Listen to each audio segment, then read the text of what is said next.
Roll on two. Or Edouard Delacroix has like lightning shooting out of his heart, like he's a freaking Care Bear. So the electricity goes from your head through to your feet. The first shock, they believe, induces immediate unconsciousness, is intended to kind of stop your heart. Got it. So you don't think he would have become Jamie Foxx in Spider-Man 2?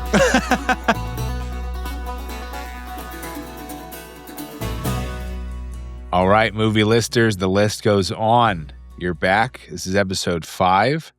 Another deep dive into a great movie. Stick around.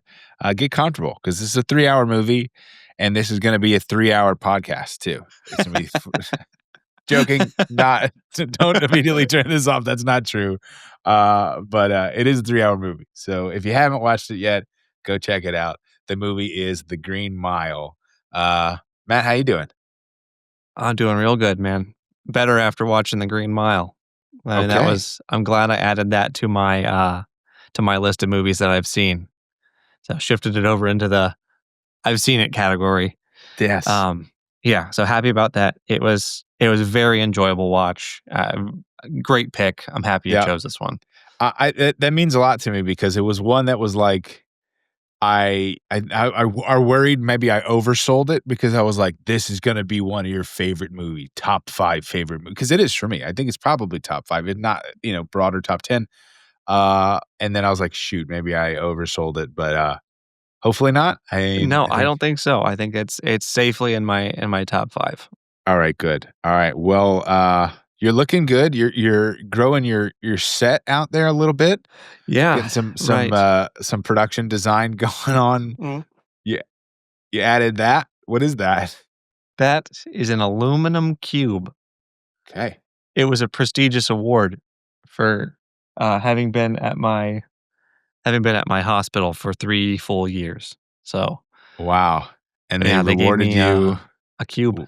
They rewarded you with the Teseract. Apparently, that's a really generous reward, a prestigious award. Yeah, it's not every day you get an aluminum cube all to yourself. It's not. It's not. So, hey, congratulations. Don't try to take over any of the Thor lands, Asgard, or any of those. But if you do, let me know, and I'll video it. So at least we'll make some content out of it. It would be a good content. Speaking of content, guys, I really appreciate you tuning in. Please help us out. Spread the word, like, subscribe. But more importantly, talk to somebody about it. We're humans. All right, you can use your human language and talk to another human about it. You don't have to just comment them or text them. Maybe write a letter, send a telegram or something like that to spread the news. Right, really appreciate it. We're not those AI synopses of movies that you see all the time. Or are we? Or we would be very convincing AI. If we are AI, yeah, whoever made us did a great job. Debatable. You could use some more realism. That's going to be the twist ending in all of this. You're going to get to episode 100 and it's going to be like, actually, just kidding. I got you. Now buy my product. So, AI, you guys are going to have to stick around to find out. But best way to do that is hit a like, subscribe, tell your friends. And we're going to keep rolling. And moving right along. The Green Mile. Why The Green Mile? We did Friday Night Lights last week. So if you haven't seen that, go back and watch it. But, it was a little heavy, a little dark, a little sad. And I was like, let's brighten it up. And what better to brighten it up than a movie about, somebody getting executed on death row. So we're really stepping it up a notch here. But no, legitimately, I mentioned it at the top. It's one of my all-time favorites. And then Matt, it sounds like didn't disappoint. I didn't oversell. Did not oversell it. It held up. All right, good. All right. Well, if you haven't seen it, I say it always, go in the description, go and click it, watch it, use your eyeballs and your brain, consume it, and then come back here and come with us. If you can't be bothered, you don't have 3 hours. I get it. We're all busy people. So let me summarize it for you. The Green Mile takes place in Louisiana in 1935. You meet the guards of the Green Mile, and what the Green Mile is essentially this corridor of death row. These are prisoners that are set to be executed. We're introduced to Paul Edgecombe, played by Tom Hanks, the chief of this cell block. And, you get a sense that he is a good guard in sort of a broken system that he's having to work with. You're introduced to Jon Coffey, which is this larger-than-life prisoner that shows up. Quite literally, he's just a massive human being. And strange events start happening pretty much immediately. And Paul figures out that this is not just a normal prisoner set to be executed. He really changes the culture and the environment overnight. And beyond that, there is a change physically. Miracles start to happen, for lack of a better word. Part of these, miracles are healings, resurrections, ironically enough, in the Green Mile, and then all leading up to essentially this mission on where they realize one of Paul's dear friends, the warden actually, whose wife is diagnosed with a brain tumor, that the only time that they're going to have a chance to actually save her is if they take this miracle of God, this angel, and to try to save her life through that. So throughout this miraculous event that happens, Paul is then faced with the fact that he doesn't have the influence to reverse this. So no matter what, Jon Coffey's going to be executed.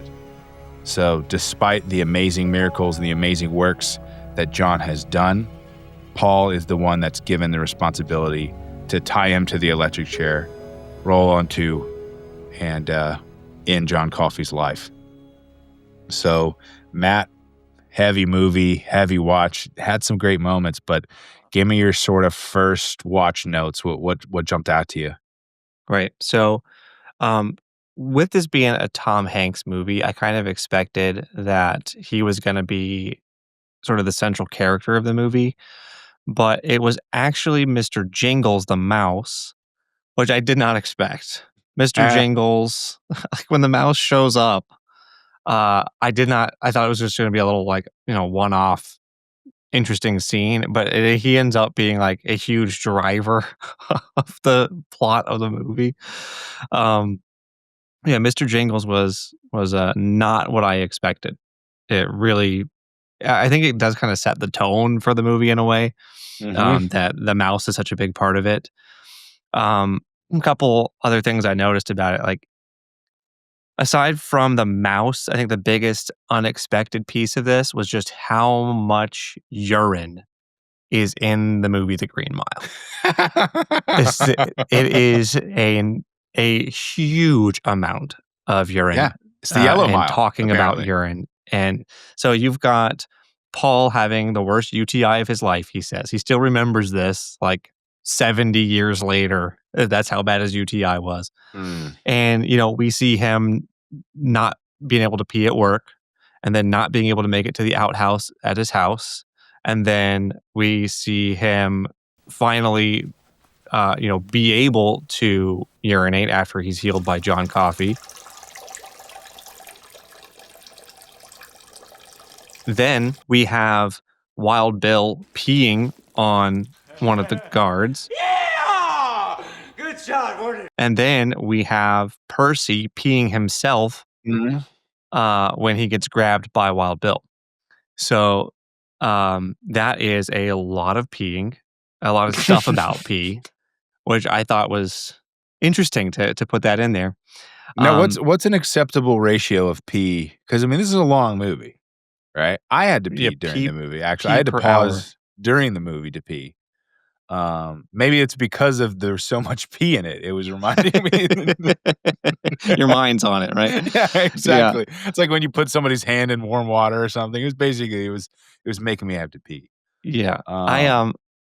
Just one more thing about it. Like I don't know what the right ratio is. I think this movie may have pushed a little past the appropriate urinations per hour, but I did notice when I had subtitles on, which I kind of blind to them after a while because you don't really realize you had them on. But after Jon Coffey heals Paul and he goes to pee, and it shows him peeing in the bathroom, the subtitles say urinating fully and easily.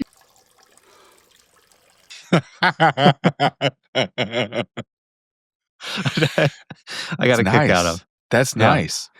Dude, honestly though, the scene so obviously pretty much the first act of the movie is basically just about a UTI. That's just like the core struggle is just a UTI, which was unexpected. But that being said, as far as like tension and release, maybe there's no better feeling in the world than finally getting a release of a bathroom break when you've been holding it for like an hour. It's just the best. And I Yeah. felt that. I felt that in that moment of like just for the first hour, just seeing him struggle to be able to pee. And then finally he gets healed and is able to let it go. What is it? What was it? Freely and what? Passionately? Easily. Yeah, Easily. fully and easily. Fully, easily, passionately. I mean, obviously. Yeah, obviously. So You look violently. at Tom Hanks's acting in this movie is excellent, and the pee scene is no exception. Right. One of the parts that really highlighted to me just how good an actor Tom Hanks is that first moment where they see John Coffey walk in, and like his acting is so subtle at this part, but he's standing there. You know, he just before he had told Brutal, like, yeah, he can't be much bigger than you. You know, and then you see John Coffey walk in, and Tom Hanks just slightly straightens up. His face is kind of held up, and then it just drops, and then his eyes widen slightly. So it's so subtle, but it just delivered that shock of seeing how big John Coffey was. Yep. So extremely well. So I think Tom Hanks knocked it out of the park on this one, as he always does. He is the best actor, I think. I mean, I think it's, sometimes it's hard because especially now with like the amount of computer graphics and movies and stuff, they got to be like, all right, pretend that there's a dinosaur right there, right? But the reality is that Michael Clark Duncan, the guy who played John Coffey, is a humongous human being. So maybe there's not so much acting that has to be done with when you see this guy. Like he is a terrifying human. He's just a specimen. So I mean, obviously there's movie tricks and stuff, which I'll get into later, but despite all of that, I mean, you put this guy on an Apple box, that dude's, I was most attracted by his triceps. I'm not ashamed to say I'm a tricep man. And this triceps, he had quads for triceps. Yeah. His arms are as big around as my torso. Yeah. Yeah, outrageous how big he is. Yep. I did have one last first watch notes. This one really surprised me. It is the character of Dell. That actor is Michael Jeter. When he takes the mouse to go and like do the show for the people he thinks are like senators and stuff. Yeah. I noticed it's the first time you really got a good like shot of his whole stature. And as he walked into the room, a little light bulb went off in my head. And I'm like, I recognize this guy. He is Mr. Noodle's brother, Mr. Noodle, in Elmo's World. Matt, you're never ceasing to amaze me with the not only the encyclopedic knowledge of these things, but like, why do you know that? And you haven't seen The Green Mile? I don't know. There is a huge discrepancy of priorities here. Like last week, we were talking about Friday Night Lights, and you're talking about like some show that came out in like 2003. It was like a cable show, and I'm like, you haven't seen Friday Night Lights. Why are you wasting your time watching this daytime drama? Go watch these amazing movies first. Right. But I mean, that's a what fair is it? point. What is it? Not St. Elmo's World. What is it? Elmo's World? Elmo's World, yeah. Elmo's World. Yeah, I was getting that confused. Sesame Street. St. Elmo's Fire. So very different movies. This is Sesame Street. And yeah, he's not the original Mr. Noodle. He's Mr. Noodle's brother, Mr. Noodle. Yeah, so Sesame Street, the Sesame Green Mile. That would have been a wild one. It's just Cookie Monster just declared sentenced to death. He's got range in his acting. That's all I'm trying to say. He can play death row inmate or goofy sidekick to Elmo on Sesame Street. He was great. He was great. I won't dispute that. They all were great. I mean, my rewatch, candidly, this has been a long time since I've seen this. But this is one of the movies. Well, part of the reason I hyped it up so much because I think this is one of the movies that really made me fall in love with movies in general. I consumed this movie just totally. I remember, I got it on DVD in the 2000s and it just sat on my DVD player. I would fall asleep to it almost every night. I just binge watched all the behind the scenes featurettes. I would just watch that all the time. There was just such a fascination with this kind of filmmaking of creating such a world.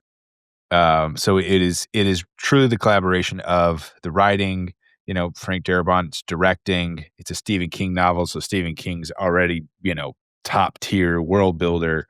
But then the soundtrack and then this ensemble cast of, Tom Hanks and Bonnie Hunt and Michael Clark Duncan and Michael Jeter and, Barry Pepper and just all these fantastic actors put together that just made like a special new type of thing I had never seen before. It almost plays like a stage play. And that's another thing that's fascinating about it to me is that the world feels so big and fantastical, and 90% of the movie takes place in like one or two rooms.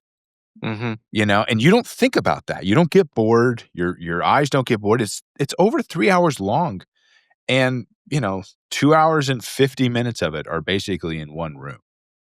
Wow. So I think that's just a testament to how good of a writing and filmmaking it is that you just don't think about that. You don't get bored. Yeah. The characters are so good. The world is so good, and that they just create this sense through the dialogue and through the acting that there's this world around them that you just don't mind, that you're just there on the mile the whole time. Right. You don't get bored of it. In that way, very similar to like 12 Angry Men. Yep. Where it's all one room, but because it's so engaging, you don't really notice. Yep. 12 Angry Men and Dial In for Murder is another one, which I don't think you've seen that. And so that'll probably end up on the list. That's a Hitchcock. Dial In for Murder. Same thing. 90% of the movie takes place in one room, and it's just incredibly suspenseful. You don't need, like, I'm not knocking on any type of movie. I like all kinds of movies. I really am that kind of guy. But you don't need Avatar dinosaurs flying through water and fire and all this stuff to keep. I mean, you can do that, and that's fine. But you don't need that to tell a good story. You need one room. You need an incredible, understanding of the characters, of movement and emotion and growth, and that keeps me bought in for 3 hours, 4 hours, whatever it is. And I mean, that's another thing. Like this, something interesting about this was, this movie was based on Stephen King, but it was based on 5 novels. And Really? so and he said in an interview, one of the reasons he did that was because he said specifically he remembers his mom. He wanted to write sort of a mystery, right, where you didn't know, kind of a whodunit type thing in a Stephen King kind of way, where you didn't really know who the killer was until the end. And he said he remembered his mom would get like Agatha Christie novels, and she couldn't handle like the suspense of it, and so she would just kind of flip to the end at the beginning to see who did it so that she could then go and read the book. And to him, even as like a kid seeing that would like offended his sensibilities. And so he was like, I'm not going to do that. I'm going to release the book in 5 series so that you can't flip to the end. You can't find out what happens.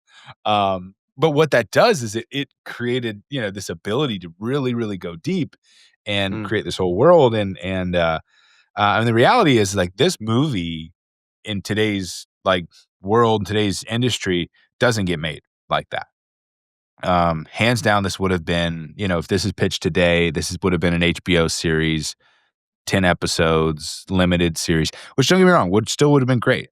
But there's something special to when you have to sit down, you have to cut out all the fat and really just dive into the full story and the characters, and that you still can. I mean, I feel fully satisfied. I feel the end of this movie like I would out of a, Oz or The Wire or some great, series, a dramatic series like that would come at HBO. So I don't think you have to do that.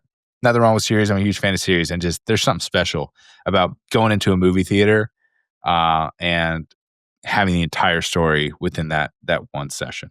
I wish I had been able to consume this all at once. I had to watch it in 3 kind of pieces just because of the length of it, and I have a bunch of kids, so You do have a lot of those, so and I patience. couldn't.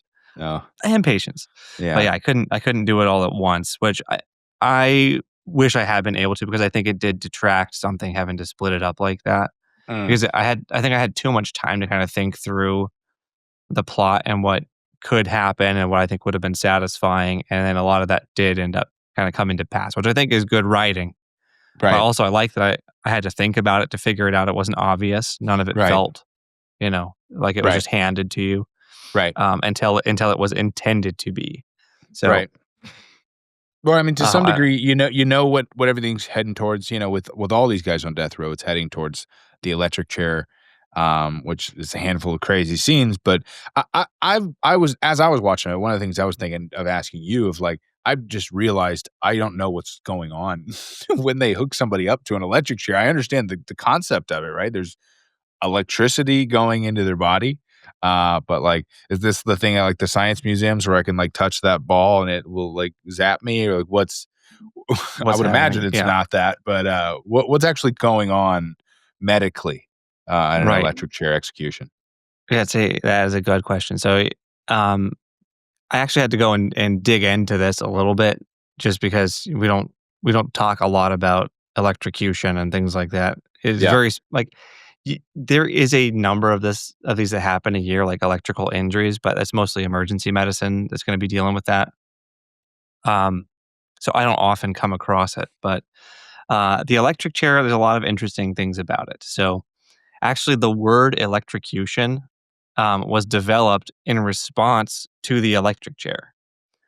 So it stands for electrical execution. So electrocution. No I idea. know. Never heard of that. That's awesome. Yeah.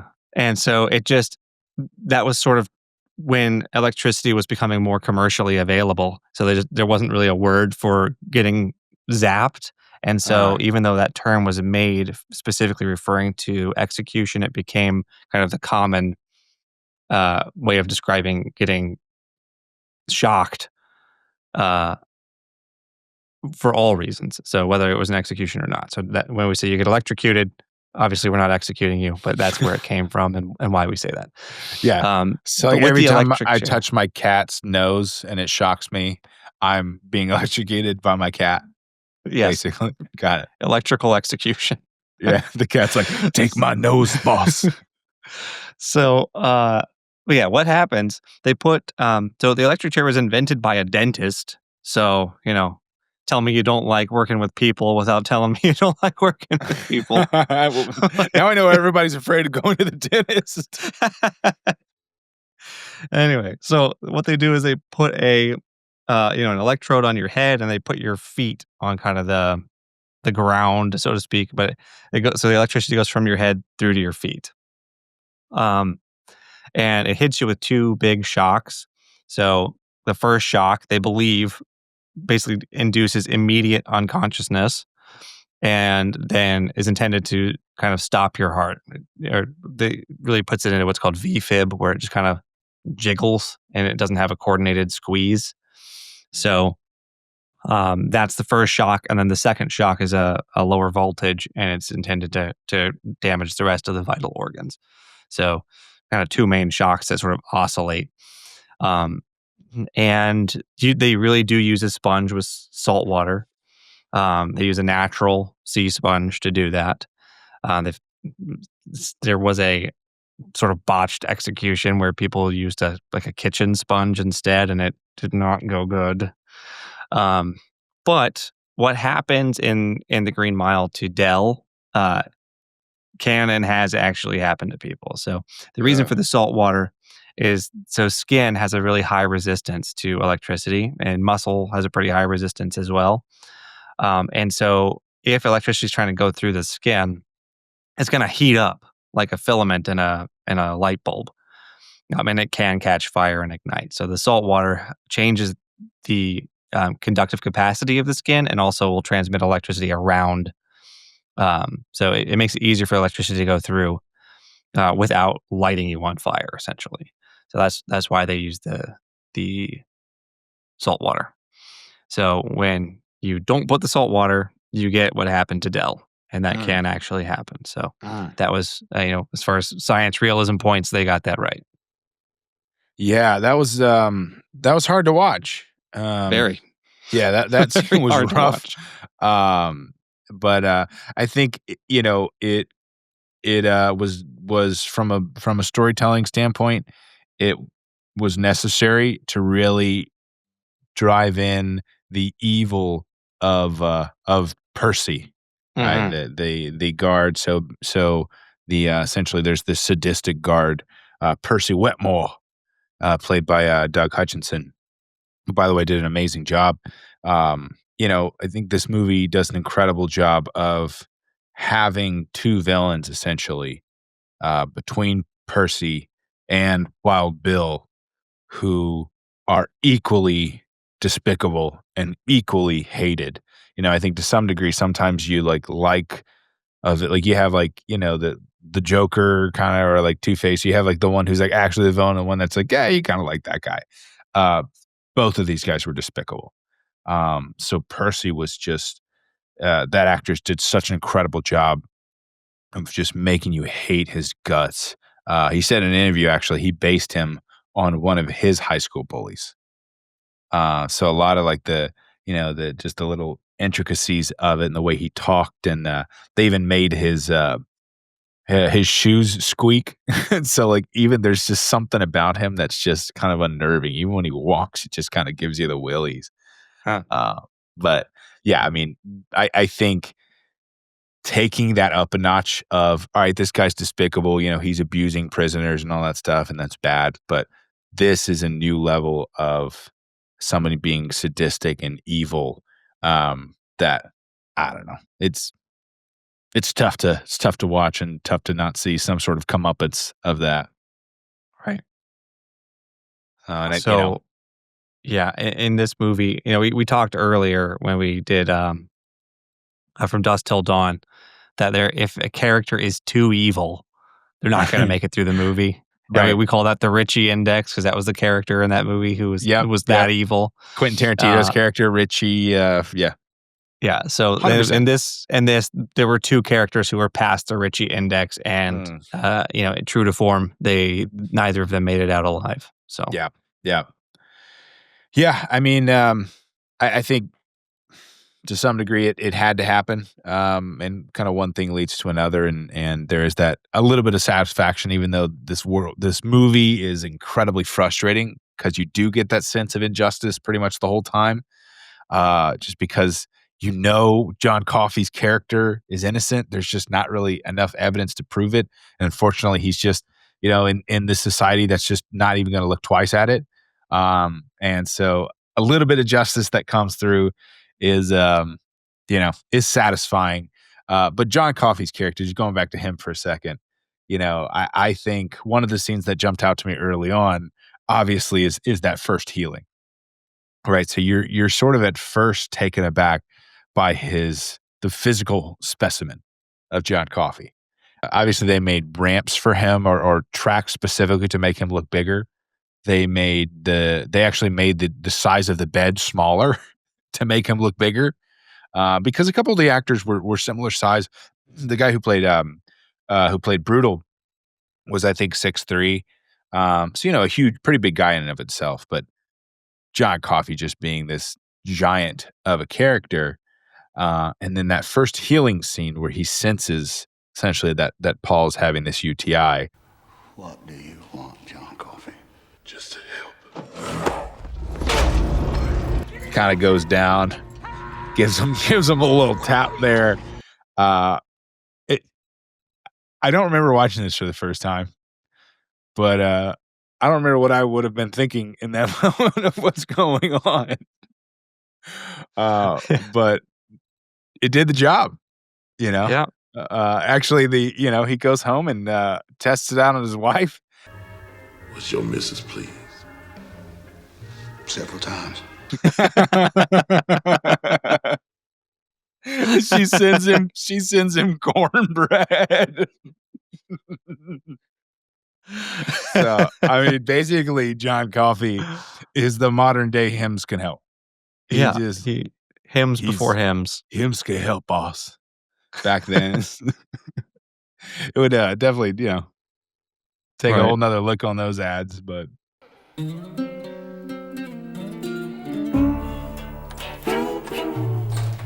introducing Wild Bill, because again, like we already know we hate Percy, right? And then after the first execution, they're bringing in another prisoner, and they go to the mental hospital to pick him up, and he's just totally doped out.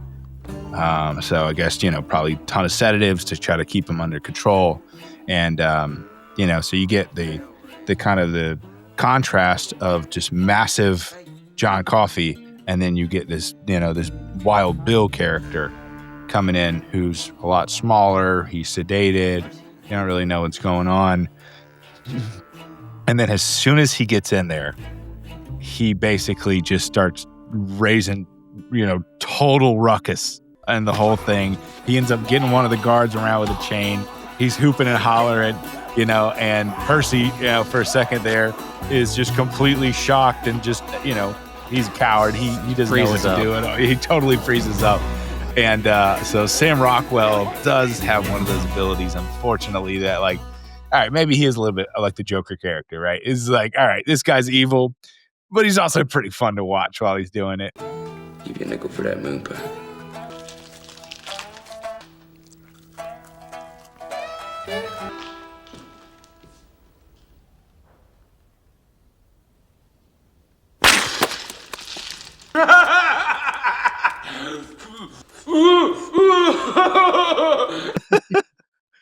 Dude, the moon pie scene was crazy. And the fact that Tom Hanks, after they put him in the padded room, he's like, well, got to give it to him. He's creative.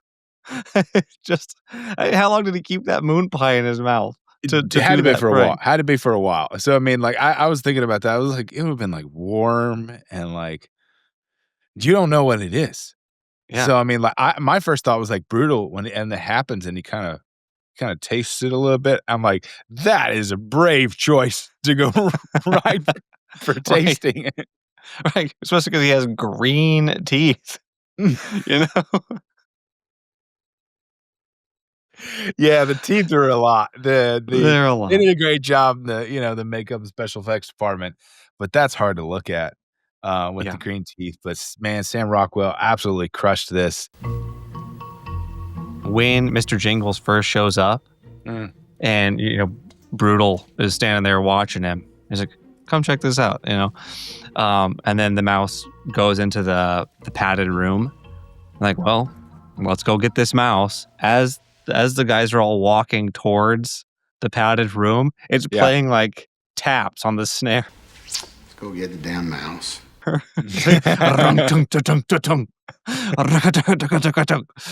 they're marching, it's very military. I just thought I got a good laugh out of that. They're just gonna go try and find a mouse, right? So that was a good one for me. I did like when they're talking about not. You ever tried not to laugh in church? It's that's something we've all kind of experienced. You're in some kind of serious meeting or something, and you're not supposed to be laughing, and then you think of the thing. It's gonna just makes you crack up, and you're just trying to hold it in. And the more you try, the worse it gets. That's my biggest weakness, honestly. That's my biggest weakness in life. Little personal story here at my wedding.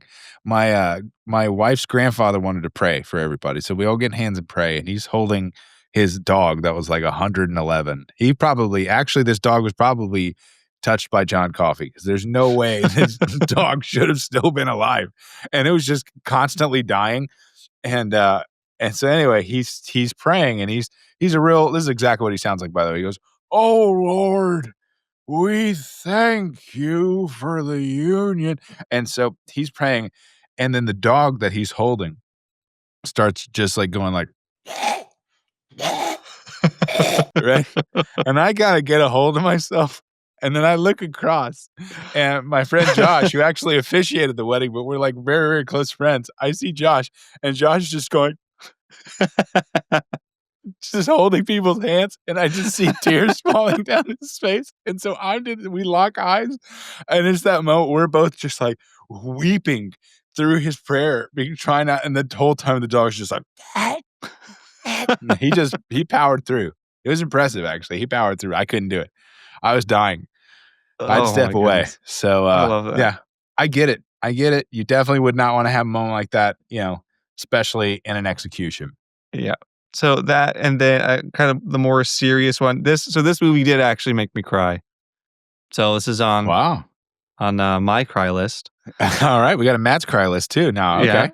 So it did make me cry. It's toward the end of the movie when Jon Coffey has already done all of his miracles, where he healed Paul, he brought Mr. Jingles back to life, and then he healed the warden's wife. And so they know now, beyond a shadow of a doubt, that he is a miracle worker. And they're getting toward the end of Jon Coffey's time, where he's about to be due for execution. And they, Paul comes into his cell, and he's like, the night before Paul was talking with his wife, and he said, I've been in a lot of executions. He said, I've never felt like I've been in threat of hell. John, I have to ask you something very important now. I know what you're gonna say. You don't have to say it. No, I do. I do have to say it. John, tell me what you want me to do. You want me to take you out of here? Just let you run away? See how far you could get? Why would you do such a foolish thing? On the day of my judgment, when I stand before God, and he asks me, why did I kill one of his true miracles? What am I going to say? That it was my job. It's my job. You tell God the Father it was a kindness you done. I know you're hurting and worried. I can feel it on you. But you ought to quit on it now. I want it to be over and done with. I do.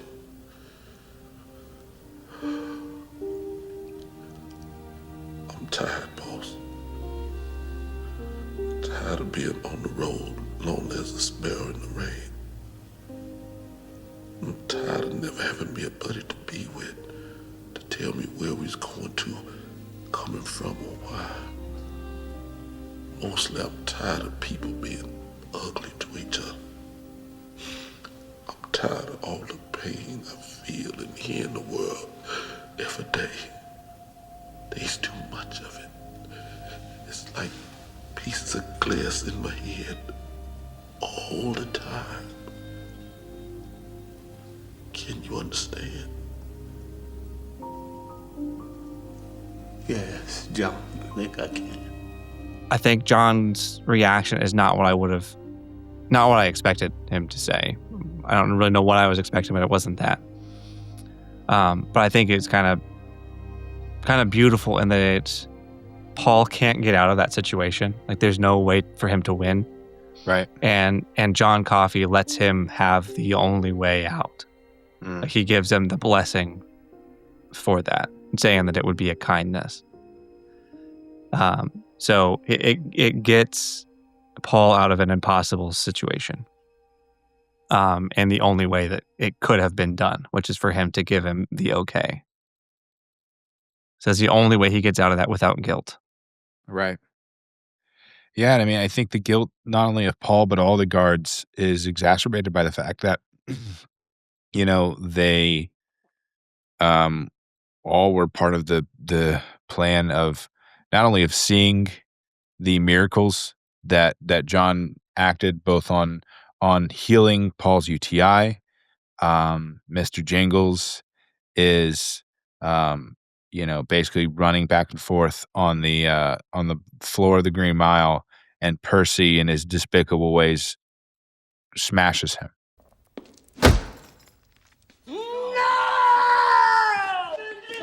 And in a moment of kindness, not just for the mouse, but for Dell, he takes the mouse and he heals him.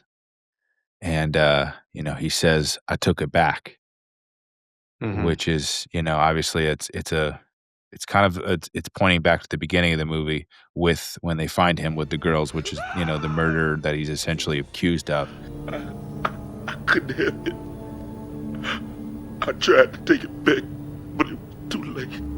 So that was a moment where I realized, okay, he's completely innocent. He was trying to heal these girls, and then all the way up to the warden's wife, Melinda, going to her house and taking on the sickness onto himself, and healing her of that, releasing her of that. So they'd seen all of these miracles. They've seen this beautiful soul, whether he be an angel or whatever he is, sent from God. Paul and all the guards are the ones who are tasked with ending his life. And that scene, obviously, with each of the guys, not just Tom Hanks, each of them sort of have an amazing individual sort of moment between what their role is in that, hooking him up to it, actually attaching the grounding device to his head, or being the one that calls the final word. I like, in that scene when John walks in the room and he's like, "They all hate me so much, I can feel it." And then, the guards say to him, "Well, then think about how we all feel about you. Think about that." That was just like such a sweet part of the movie. I'm really glad that they included that. Because, John is so attuned to what people are feeling. In a moment like that, he would obviously be able to experience the kind of the daggers that are being shot at him out of people's eyes. But Right. I really think they did that super well. And as far as emotional impact in the movie, I think that was one of the better moments. Yeah. I mean, obviously, throughout the whole movie, there is a parallel between John Coffey and then Jesus Christ. You have both of their initials being JC. You have the ability to touch someone and to heal them. You have, that they can even cast sickness out in a way, that, in this story, we're meeting John on basically the road to his death, to his execution for something he did not do. And essentially that they are putting on him because they didn't understand him and because they hated him. John is on death row with two other inmates who are also, who sentenced to death. One of them being one who is evil, no repentance, being Wild Bill, and the other one who actually has some repentance in his heart, being Dell. Actually, even Edouard Delacroix, his name, Delacroix in French, means of the cross.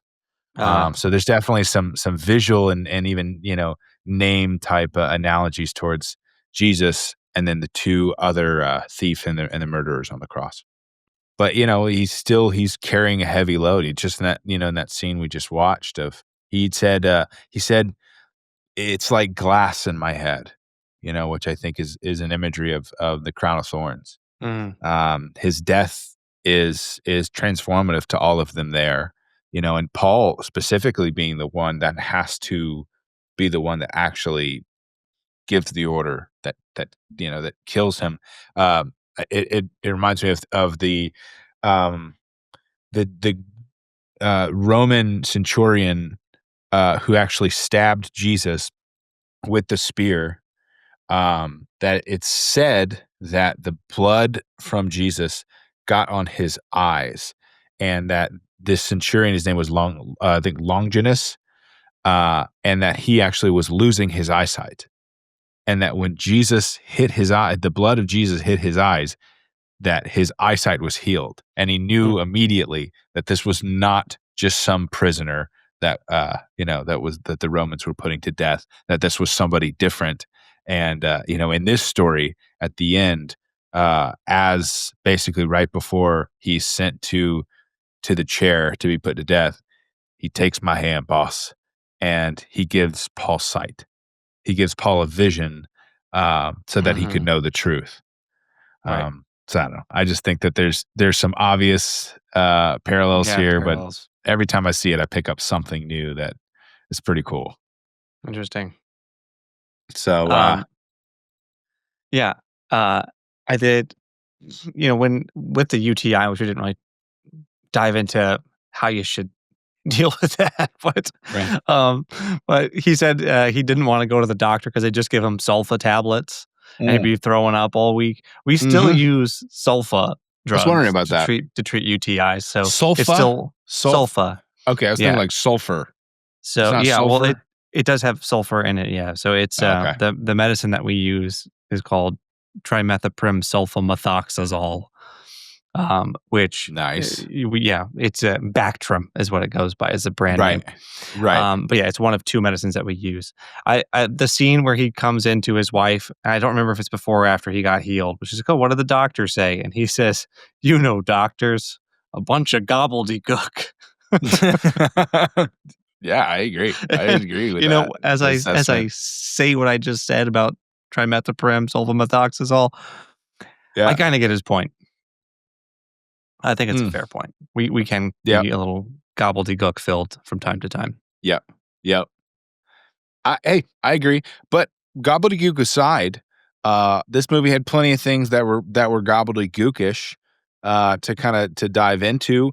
What would you say? Every movie has the "oh yeah, right" moment, right? Like something happens, you're like, "oh yeah, right." That's so unrealistic.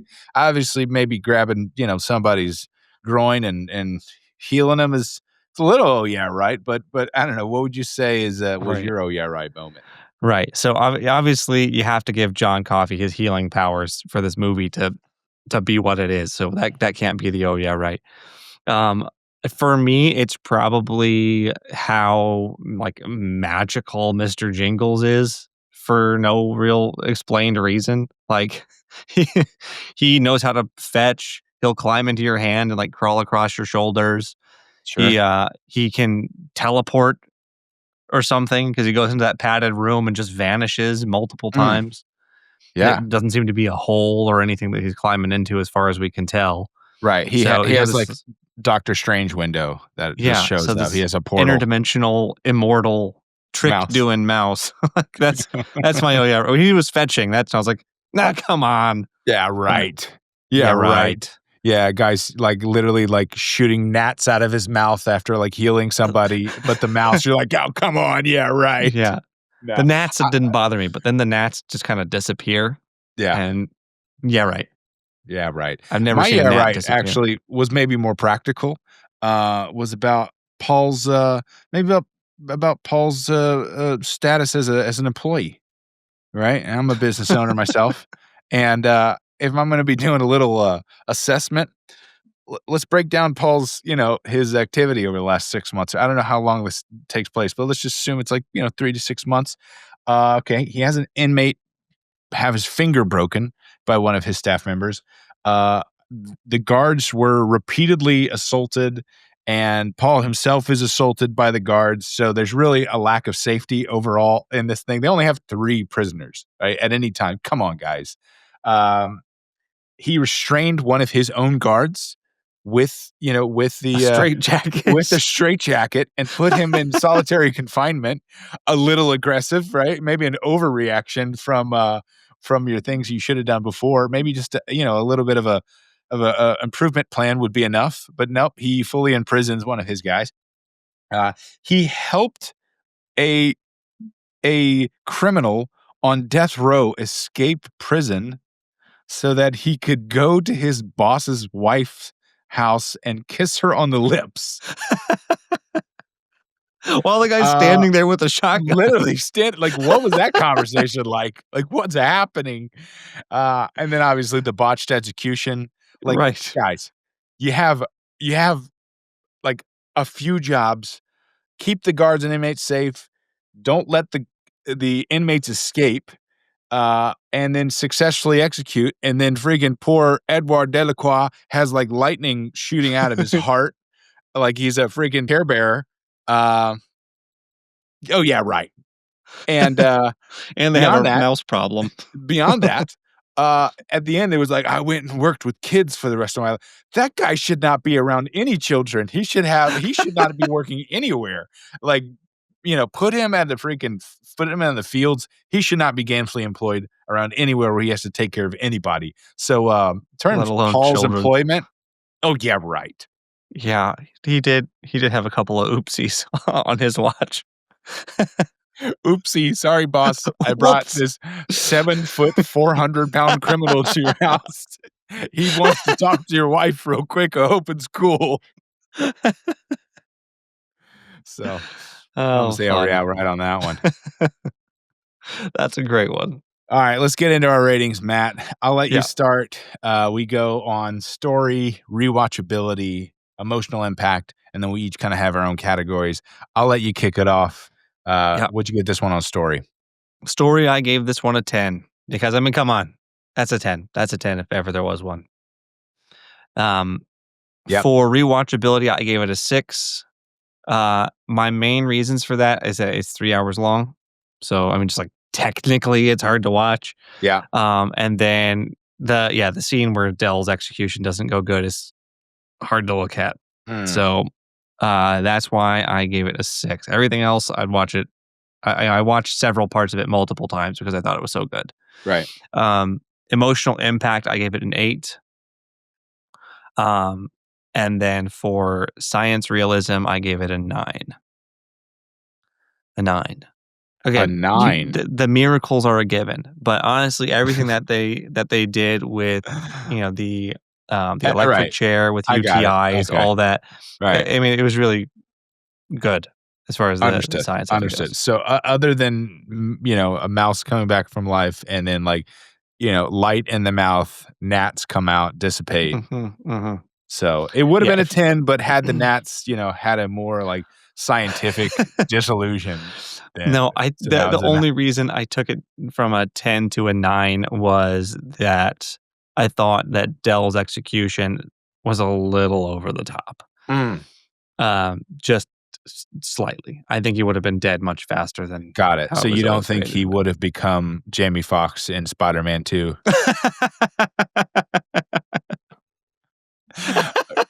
Okay. Made it. of lightning. Yeah. Understood. Yeah. Worst villain ever. I gave it a 10 on story. It's a perfect story. There's just nothing else I can say about it. It's perfect. Rewatchability is a 5, though. It's been like a decade since I've seen it, and that's okay. I enjoyed going back to it. That's part of this experience for me, is getting to go back to these and having a reason to go back to these. But yeah, this is not going to be a put on while I do laundry kind of movie. It deserves attention, and it's heavy. So yeah, it's a 5 on rewatchability. Emotional impact is an 8. Just because it surprisingly for me didn't have a cry scene for me. Is not on the John cry list. The mouse, that's a little bit of a cheap trick, right? Like stomping a mouse to death. That's not fair. Anytime you hurt animals, that's cheap. But yeah, it's obviously extremely emotionally moving. And then filmmaking craft's a 10. This is one of the reasons I wanted to make movies, and I still feel that way. It's storytelling at its simplest and finest. It is both a simple story and a huge, fantastical, big world. It's just got all of it. So one thing I didn't mention, by the way, which I feel like deserves mentioning, is going into his relationship, Michael Clark Duncan's relationship with Tom Hanks, and the acting that would happen across from him. So like one of the stories on set was essentially like when you set up a camera, right? So let's say if like it's my turn to do this scene, right? We're going to put all the cameras on me. We're going to light for me. I know I'm on screen to act. And then usually if you're across from me, right, you're still going to give your lines, but you're not going to give 100% because you don't want to cry and waste all your tears. And then when it's your turn, you can't cry anymore, right? The story is, though, apparently, is that Tom Hanks was so generous with his acting that Frank Darabont, the director, actually said that there is an Academy Award-winning performance that Tom Hanks gave that no one will ever see except for Michael Clark Duncan and the other people on set that day, because he was just so giving across, because he wanted so badly for Michael Clark Duncan to do well. I think that's a beautiful thing. This movie's a 10 on story and filmmaking. So yeah, added up, we're both at 33, actually. All we got right. there in different ways, but we're both at 33, which currently would be sitting at the top of all of our rankings. So yeah, there were no vampires in this one, but there were some gnats and some mice and some other fun things that happened. Wild ride, but definitely enjoyable. All right, next week that was number 4 on the movie list, and we're moving on to number 5. We are going to stay in a similar type vibe. I don't want to tell you too much, Matt, because the movie is Bronson with Tom Hardy. Have you seen this movie? I have not seen this movie. Thank God. This is going to be weird if I say that one of these days and you're like, oh yeah, I've seen that. I've seen that. I watched this one last week. I gotta You fix just the missed list. it. All right, Matt. What's Bronson about? So Bronson, I'm going to say, is about Jimmy Bronson. He's a boxer, Okay. and he wants to start we'll say a pub. And he's having a hard time. A lot of hijinks going on. The town's mayor it's prohibition. So pubs aren't doing so good. Those mayors. So maybe it's a speakeasy. Jimmy Bronson's speakeasy. That's it. That's what this is about. And then what's the big line of the movie that he says? He busts through the door and he says, Jimmy, what's Jimmy say? Jimmy Bronson's here. Jimmy Bronson's here. That's it. Dang, man. I thought you haven't seen it. I thought you haven't seen this movie. You told me. Are you going to do this every week? I guess so. I'm going to do it. It doesn't get old. Like, I'll say this. Curl your mustaches, ladies and gents. Get the wax out. You're going to want to do some push-ups after this one. Tom Hardy's Bronson. You're in for a wild ride. This has been the Movie List, episode 5. We'll see you then. Yeah, thanks for tuning in.